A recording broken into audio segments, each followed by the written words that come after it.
fois dans un nouvel épisode de votre radio scolaire. Avec vous, Rachidi Souleyman. Aujourd'hui, on va parler de l'automne. Pour traiter ce sujet, on reçoit mes collègues Bouchen Douha. Merci. Et Hamachino Houda. Merci. Bonjour Douha. Bonjour. Tout d'abord, présente-nous l'automne.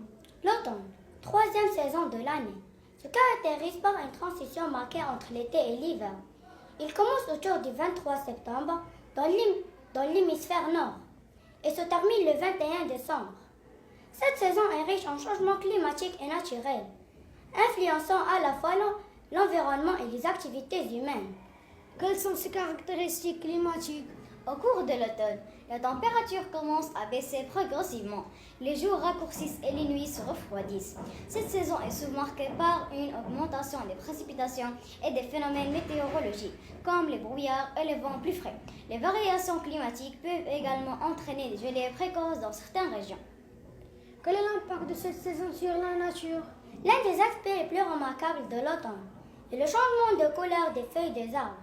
Les chlorophylle qui donnent la couleur verte des feuilles se dégradent, laissant apparaître des pigments jaunes, oranges et rouges. Cette transformation crée des paysages spectaculaires avec des teintes chaudes et vibrantes.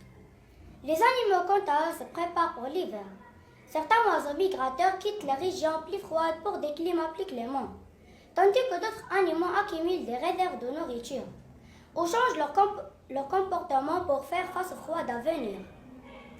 Est-ce que cette saison a un effet sur la santé humaine? Après une belle période estivale, ayant de nombreux bénéfices pour le corps, vacances, soleil, baignade, moments passés entre amis, repos. L'automne est la période de transition en douceur vers l'hiver.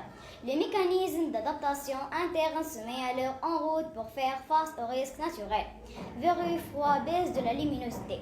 Ce risque entraîne donc des déséquilibres et le développement de certaines maladies de saison, rhume, bronchite, grippe, etc. Les répercussions se manifestent autant sur le plan physique que psychologique. Nos habitudes changent considérablement de celles prises en été avec la rentrée, le changement de climat et les journées qui se raccourcissent. Notre corps a parfois du mal à faire face à ce changement.